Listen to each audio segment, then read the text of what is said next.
In Sudan's war-scarred capital Khartoum, Red Crescent volunteers have begun the grisly task of exhuming the dead from makeshift plots where they were buried during the fighting so that their families can give them a proper funeral.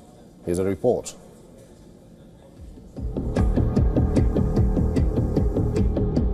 Teams of workers in dust-streaked white hazmat suits comb vacant lots, looking for the spots where survivors say they buried their loved ones.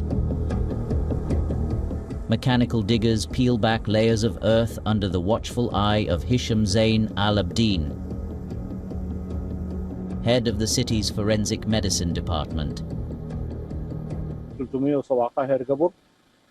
There are 317 graves here in the neighborhood containing the remains of people buried by relatives in a rush during the RSF violations.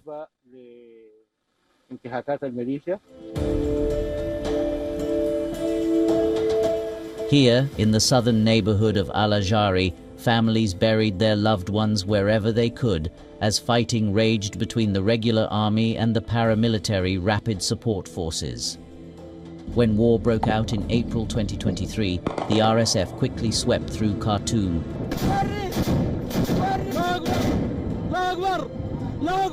occupying entire districts as residents fled air and artillery bombardments and street fighting. Jawahar Adam, standing by a shallow makeshift grave, tears streaming down her face, she lost her 12-year-old daughter, who was later buried here.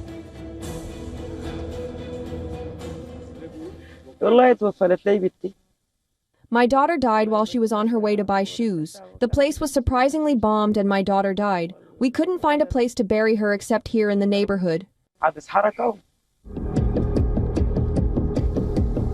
Each body is disinfected, wrapped and labeled by Red Crescent volunteers before being transported to Al-Andalus Cemetery, 10 kilometers away. Many of the war's deadliest battlegrounds have been densely populated residential districts, often without access to hospitals to care for the wounded or count the dead. That has made it nearly impossible to establish a firm death toll for the war.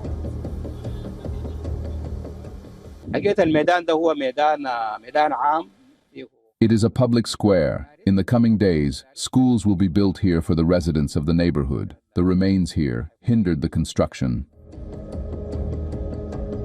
At least 8,000 people were reported missing in Sudan last year, in what the International Committee of the Red Cross says is only the tip of the iceberg.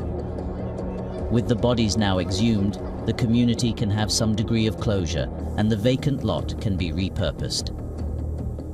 Africa Bureau, WION, World is One.